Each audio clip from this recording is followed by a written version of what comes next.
Naniwala kayo po? Biglang nagka-amnesia si Digong. Sabi ng mga analyst, ito yung gustong gamitin mga kababayan ni Digong siguro na defense. Kalimot muna. Ang nagka-amnesia, baka sa susunod pagkabaliw na. Niya, kumusta naman? Naisip ninyong pagkatao ni Digong? Kumusta naman kung paano ninyo alipustahin yung ating Pangulong Bongbong Marcos? Na yung mga pinagsasabi ng inyong kampo, lalo na si ginamit pa yung mga mamamayang Pilipino. Yung war on drugs niya mga kababayan, ang daming nadamay na mga inosenteng mamamayang Pilipino, pati mga bata nadamay at wala siyang paki. You see, sa kawin na lang hiya ninyo ng todo. Panindigan na ninyo ang pagtawag sa ating Pangulong Bangag. Hindi mo Nagbabagang mga balita at pagtalakay sa mga isyu ng lipunan. Bulsa! Opinyon, banat at paglalantad sa katotohanan. Bulsa! What you see is what you get. You decide. Hello po mga kababayan, si Dante Maravillas. Dito muna tayo sa ating podcast Live with DanteM. Pag-usapan natin yung buhay ni dating Pangulong Digong kasi nagkasakit daw ng kalimot. Naniwala kayo po? Biglang nagka-amnesia si Digong. Sabi ng mga analyst, ito yung gustong gamitin mga kababayan ni Digong siguro na defense. Kalimot muna. Ang nagka-amnesia, baka sa susunod pagkabaliw na para ma-absuelto po. Pwede na niya, Mr. Maravillas, pagkabaliw na lang para sabi dito sa amin, di pa. Biglang nagkalimot mga kababayan, nagkasakit ng kalimot. Tapos ngayon, hindi lang yung abogado, yung gustong makiusap kay President Bongbong Marcos na paintulutan na makauwi na. Pati yung kanyang partido kasi sinagot ng Executive Secretary ng ating Pangulo ni Lucas Bersamin mga kababayan, yung panawagan ni Kaufman. Sabi ni Bersamin, that is not within our purview. Sino yan? Si Kaufman? Hindi kilala ni Lucas Bersamin si Kaufman. So ito yung latest ngayon po. Yung kanyang partido na yung nananawagan. PDP asked Marcos, let Duterte return home. Put his life above politics. Paano naman yung buhay ng more than 30,000 na na-EJK? Di ba? Wala kayong pake doon sa buhay ng mga na-EJK. Lagi lang yung buhay ng dating Pangulong Digong. Kung hindi siya guilty po, sigurado naman po na mapapawalang sala siya. Di ba? Tira niya, Mr. Maravillas, paano yan? Nagka-amnesia na. Wala man po problema kung nagka-amnesia siya. Recorded naman yung kanyang admission. Di ba? Pero ibigay ko muna sa inyo mga kababayan yung balita dito. As reported ng Philippine Daily Inquirer, sabi rito po, hindi ito usapin ng politika, kundi usapin ng pagkatao. Niya, kumusta naman? Naisip ninyong pagkatao ni Digong? Kumusta naman kung paano ninyo alipustahin yung ating Pangulong Bongbong Marcos? Na yung mga pinagsasabi ng inyong kampo, lalo na si Sara Duterte, gustong ipapatay yung ating Pangulo, si Martin, si Mrs. Lisa Marcos, yung dating Pangulong Marcos Sr. na nag-birth anniversary kahapon, gustong ipahukay, itapon ni Sara sa West Philippine Sea. Kumusta naman yon? Makatao ba yon? Pagkatapos, sasabihin ninyo, hindi ito usapin ng politika, kundi pagkatao. Sabihin ninyo yan sa pagbumuka ninyo. Nakakita si Harry Roque lang, enjoy na enjoy siya na tawaging bangag, ngiwi, proud siya. Kaya walang maniwala sa mga argumento po ninyo at alam ng mga mamamayang Pilipino na itong depensa ninyo, amnesia, ka-amnesia bigla si Digong, malamang drama man lang niya. Niloloko lang yung mga judges, yan kung makalusot yung inyong mga drama. Kasi pag nag-testimony si Digong, Linos examine, malamang parehas po nang nangyari sa Senado at sa Congress. Nilaglag niya yung sarili niya, pati mga kasama, pati si Bato. Diba sabi ni Digong doon mga kababayan, ito niyang si Bato, yan ang senador, it's squad din niya. Mayabang kasi, mga kababayan. So pinamak niya yung sarili niya sa kayabangan niya, pati yung mga kasama. Yan malamang, mga kababayan, ang rason kung bakit ang defense nila, amnesia, not fit for trial, Sinigog. Kasi daw hindi na ma-recall yung mga kaganapan daw, hindi ma-recall. Pati siguro yung pangalan ng mga kapamilya niya, pati si Sarah hindi nang kilala. Malabo, mga kababayan, na paniwalaan ng mga mamamayang Pilipino at malamang malabo din na paniwalaan ng mga judges ng ICC.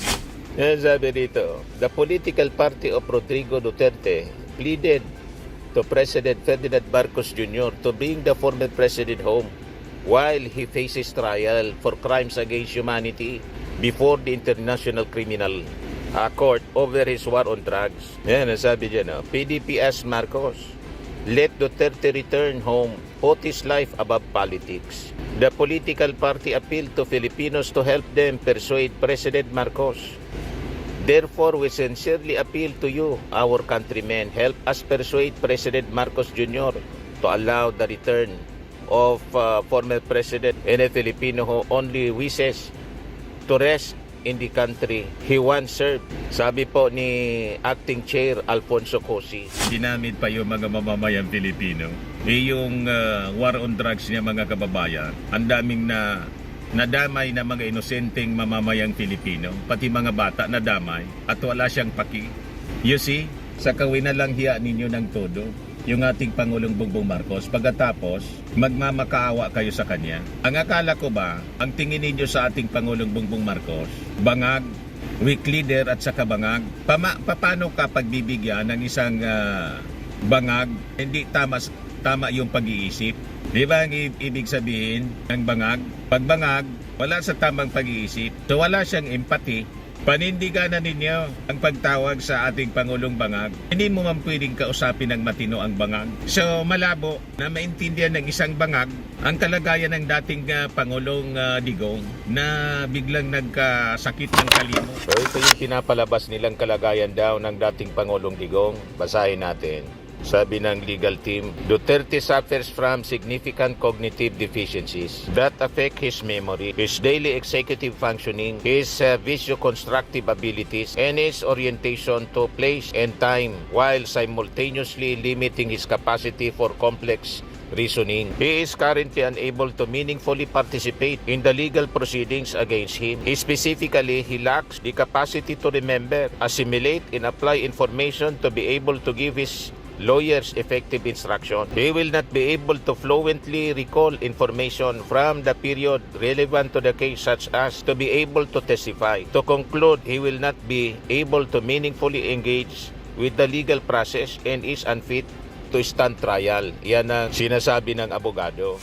Dapat ang magsabi niyan, mga medical experts, ipa-examine yung dating Pangulo, i-undergo sa medical examination, psychiatric examination, kung totoo yung claim ng mga abogado, ni Kaufman. Kasi baka legal strategy nila para hindi na maisailalim sa trial itong si Digong, kasi si Digong po, pag inarap mo sa trial, dahil sa kanyang kayabangan, nilalaglag niya mismo yung kanyang sarili. Ginawa niya sa Congress. Pinanood siguro, mga kababayan ni Kaufman, yung mga investigation ng Senado at sa kanang Kongreso. Grabe niya pala itong kliyente ko. Matindi pala niya ito. Napakayabang. Sa sobrang kayabangan niya, yung sarili niya nilalaglag. Pag hindi ninyo inarap sa trial, with that justification, with that reason, pwede naman siguro na in absentia siya o wag nangyarap sa trial. Ang depensa ninyo, hindi na niya maalala yung mga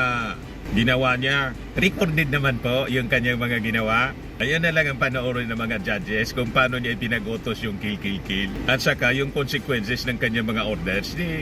Ganun pa rin ang result. Conviction pa rin. Di ba po, mga kababayan? Hindi niya na ma-recall. Recorded man, ano man ang problema? Kung hindi siya makarecall na, hindi na niya maalala, ma-recognize yung mga bagay-bagay, mga lugar, hindi na pwedeng tanungin. Hindi naman kailangang tanungin pa kasi tinanong na siya nang matino pa yung pag-iisip niya. Ngayong kuha na lang, ginawang pagtatanong ng mga members ng Quadcom sa kanang Senado, naka-minutes man yon, recorded yon. Yon na lang ang examinin. Yung transcript, i-adapt na lang yung transcript ng pagtatanong ng Congress. O di ba? Huwag kami Kaufman, tapos PDP laban. Malinaw na palusot lang po ito mga kababayan ang ginagawa ng kampo ni Digong para payagang makauwi kasi hindi na kailangan na mag-trial niya kasi tinamaan na ng sakit na kalimot. Maging yung kamag-anak ni Digong mga kababayan si Noel Duterte, hindi kumbinsido, sabi niya rito, post niya 8 hours ago. Mr. Kaufman needs to keep Digong from testifying because there is no doubt Digong will incriminate himself and be proud of it. I-incriminate niya yung sarili niya, ilalaglag niya mismo dahil sa kayabangan. At pag nangyari yon, conviction, masisira yung reputasyon ni Kaufman kasi talo siya sa kaso. Sino pa kukuha kay Kaufman? Masisira yung kanyang karir bilang abogado. Talo siya sa kaso ni Digong. Itinanggap niya yung kaso sa paniwala niya na may papanalo niya. Kaya gagamitin yung lahat ng mga legal maneuvers, including kalimot, para hindi na po iharap sa trial si Digong na akala nila mabubulan nila yung ating mga mamamayang Pilipino. E dinamay pa yung mga mamamayang Pilipino. Ginamit yung partido PDP laban para daw kumbinsihin ng mga mamamayang Pilipino yung ating Pangulo makauwi na si Digong without trial. I doubt mga kababayan na yung Pangulo matapos ninyong alipustain, pagbibigyan ng inyong kahilingan. Unang-una, sabi ni Lucas Bersamin, Executive Secretary, malinaw yung kanyang statement. Wala na niya yan sa aming purview. Hindi pwedeng makialam ang Pilipinas dyan kasi wala na tayo sa ICC. Ang dahilan kung bakit wala na tayo, hindi na tayo member ng ICC, umalis si Digong. Siya yung nagdesisyon na umalis as member ng ICC. Yan tuloy, trap siya doon sa dahig. At masyadong ninenervyo siguro si Kaufman. Nakuha na kasi ng prosecution yung approval ni Royina Garma na mag-testify against Digong.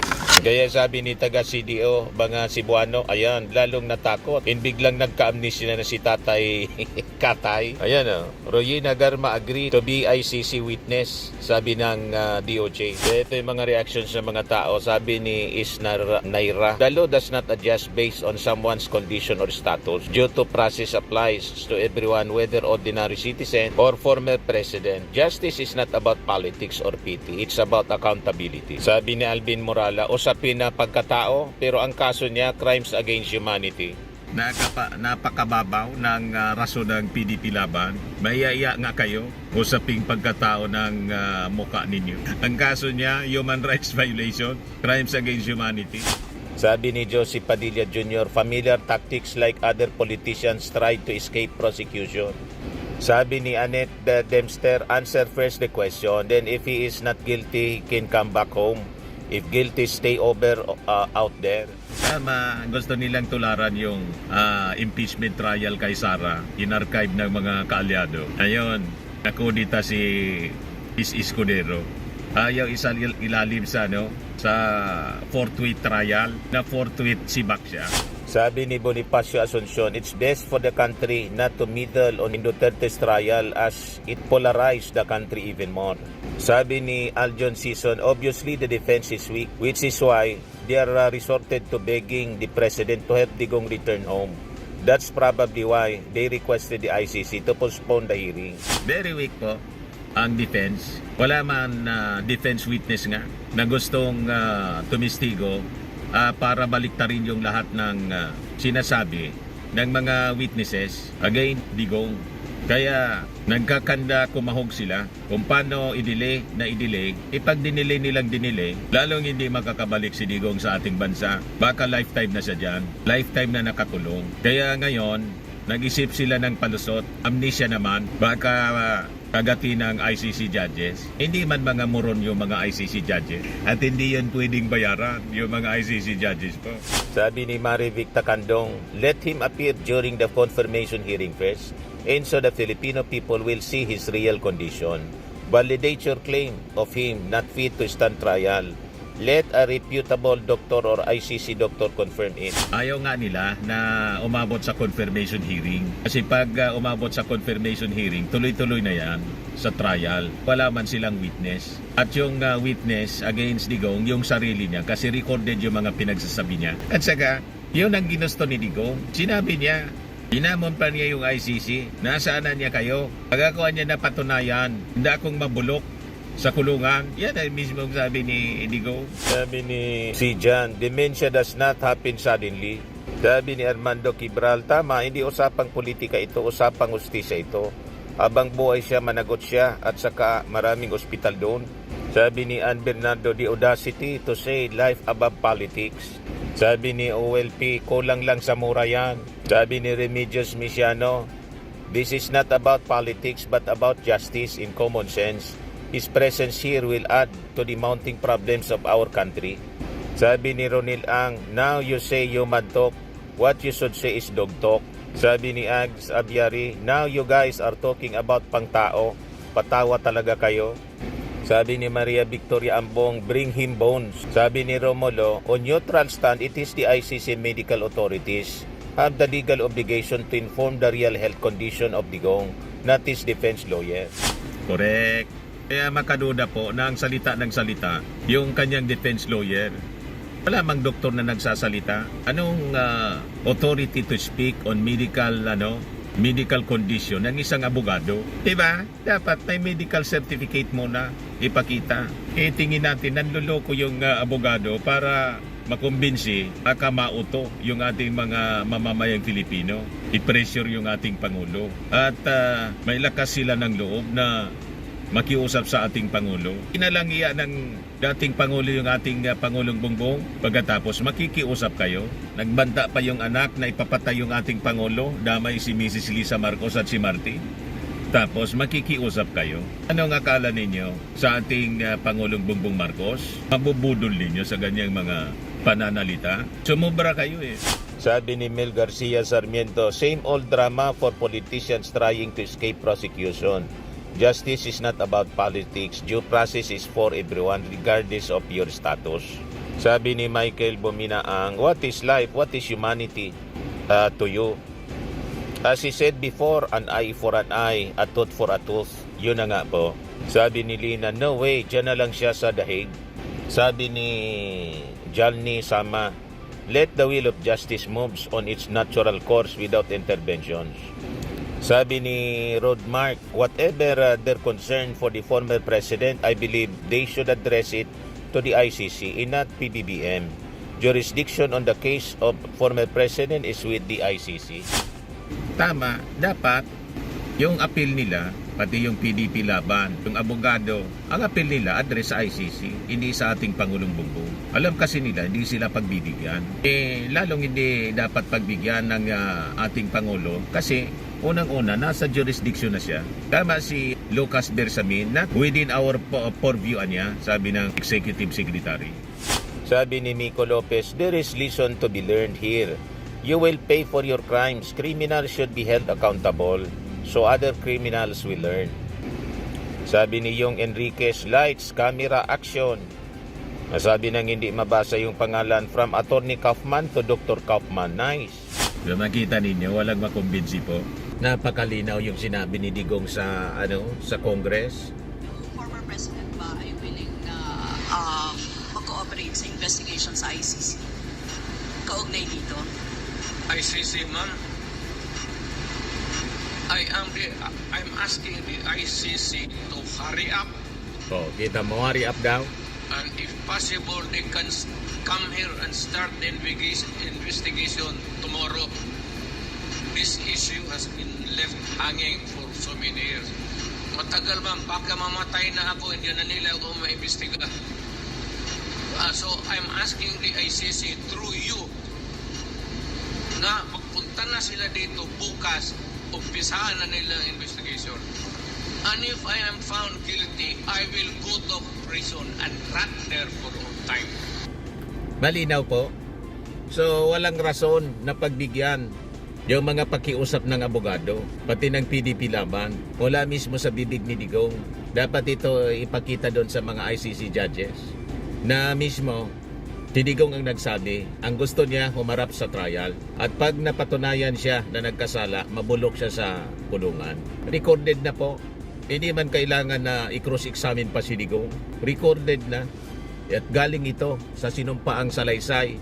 Mga kababayan, sumumpa siya na magsasabi ng totoo. Nothing but the truth. Sa harap ng Congress. O di ba po? So yan lang po mga kababayan yung short video natin.